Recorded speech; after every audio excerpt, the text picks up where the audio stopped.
நம்மை சுற்றி இருக்கும் மனிதர்கள் எவ்வாறு நம்முடைய முடிவுகளை மாற்றுகிறார்கள் என்பதை கவனித்திருக்கிறீர்களா?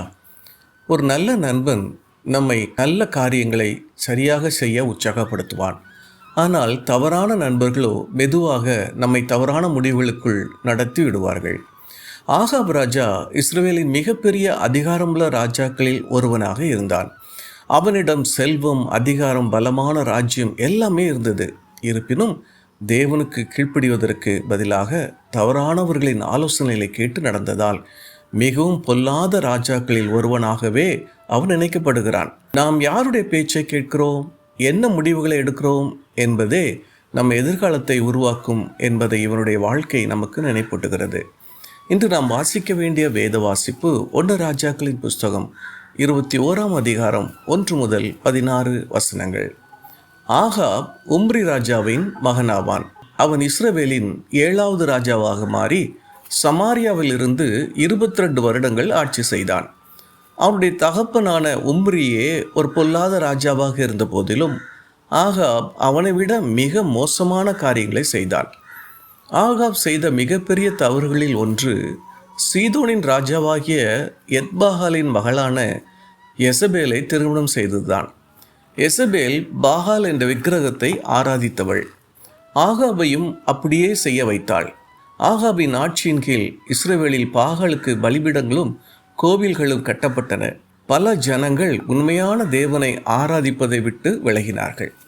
ஆகாபின் ஆட்சி காலத்தில் தேசம் மீண்டும் தம்மிடம் திரும்ப வேண்டும் என்பதற்காக தேவன் எலியா, எலிசா போன்ற பெரிய தீர்க்கதரிசிகளை அனுப்பினார். கர்மேல் மலையில் நடந்த போட்டி அதில் ஒரு புகழ்பெற்ற நிகழ்வாகும். எலியாவின் ஜெபத்திற்கு பதிலளிக்கும் விதமாக தேவன் வானத்திலிருந்து அக்கினியை அனுப்பி தாமே உண்மையான தேவன் என்பதை நிரூபித்தார். பிற்பாடு நாபோத்தின் திராட்சை தோட்டம் ஆகாபுக்கு தேவைப்பட்டது. அது தன் பிதாக்களின் சுதந்திரம் என்பதால் நாபோத் அதை கொடுக்க மறுத்தான். உடனே எசபேல் சதி செய்து நாபோத் மேல் பொய் குற்றம் சுமத்தி அவனை கல்லறிந்து கொண்டாள். அதன்பின் ஆகாப் அந்த திராட்சை தோட்டத்தை சொந்தமாக்கி கொண்டான்.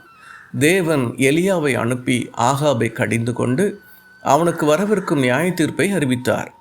ஆகாப் தற்காலிகமாக தன்னை தாழ்த்திய போதிலும் முழுமையாக தேவனிடம் திரும்பவில்லை. இறுதியில் தேவனுடைய தீர்க்கதரிசி முன் அறிவித்தபடியே அவன் போரில் மரித்து போனான். வாழ்க்கை பாடம்: நீங்கள் தேர்ந்தெடுக்கும் மிக நெருங்கிய நண்பர்கள் உங்கள் வாழ்க்கையில் பெரிய தாக்கத்தை ஏற்படுத்துவார்கள். அவர்கள் உங்களை ஜெபிக்க உற்சாகப்படுத்தலாம் அல்லது பாவம் செய்ய தூண்டலாம். அவர்கள் உங்களை இயேசுவை போல மாற உதவலாம் அல்லது அவரை விட்டு தூரத்திற்கு கொண்டு செல்லலாம். ஆகாப் தேவனுடைய வார்த்தையை விட எசபேலின் ஆலோசனைக்கே அதிக இடம் கொடுத்தான். மற்றவர்களை தேவனிடம் நடத்துவதற்கு பதிலாக தன்னை தேவனை விட்டு பிரிக்கும் ஒருவரை பின்தொடர்ந்தான். உங்களுக்குள்ளேயே கேட்டுக்கொள்ளுங்கள், என் நண்பர்கள் நான் இயேசுவை அதிகமாய் நேசிக்க உதவுகிறார்களா? உண்மையை பேச என்னை உற்சாகப்படுத்துகிறார்களா? ஞானமுள்ள முடிவுகளை எடுக்க எனக்கு உதவுகிறார்களா? உங்களை கிறிஸ்துவுக்குள் நெருக்கமாக கொண்ட ஒரு நண்பர்களை தேர்ந்தெடுங்கள். நீங்களும் மற்றவர்கள் இயேசுவை பின்பற்ற உதவும் ஒரு நல்ல நண்பராக இருங்கள். இன்றைய மனப்பாட வசனம்: மோசம் போகாதிருங்கள், ஆகாத சம்பாஷணைகள் நல்லொழுக்கத்தை கெடுக்கும். 1 கொரிந்தியர் 15ஆம் அதிகாரம் 33வது வசனம். இன்று வளர்ச்சிக்கு நாம் செய்ய வேண்டிய 4 காரியங்கள். முதலாவது, தேவனை விட்டு உங்களை பிரிக்கும் குரல்களை அடையாளம் காண உதவி செய்யுமாறு ஜெபியுங்கள். தேவனுடைய சத்தத்தை அறிந்து கொள்ள தினமும் அவருடைய வார்த்தையை வாசியுங்கள். இரண்டாவது, நீதிமொழிகள் 13:20 வாசியுங்கள். ஒரு நல்ல நண்பனிடம் இருக்க வேண்டிய 3 நல்ல குணங்களை எழுதி அந்த நல்ல குணங்களை உங்களிடம் வளர்க்க தேவனிடம் உதவி கேளுங்கள். மூன்றாவது, இன்று சுய கட்டுப்பாட்டை பயிற்சி செய்யுங்கள். சாப்பிடுவது, விளையாடுவது அல்லது ஃபோன் பயன்படுத்துவது என எதிலும் கட்டுப்பாட்டுடன் இருங்கள். ஒரு காரியத்தில் ஒழுக்கமாய் இருப்பது வாழ்க்கையின் எல்லா பகுதிகளிலும் ஒழுக்கமாயிருக்க உதவும். பிறருக்கு ஒரு நல்ல வழிகாட்டியாக இருங்கள். உற்சாகமாக பேசுங்கள். ஒதுக்கப்பட்டிருக்கும் ஒருவரை சேர்த்து கொள்ளுங்கள். அது மற்றவர்களால் விரும்பப்படாத காரியமாக இருந்தாலும் சரியானதற்காக நீக்க தயங்காதீர்கள். God bless you.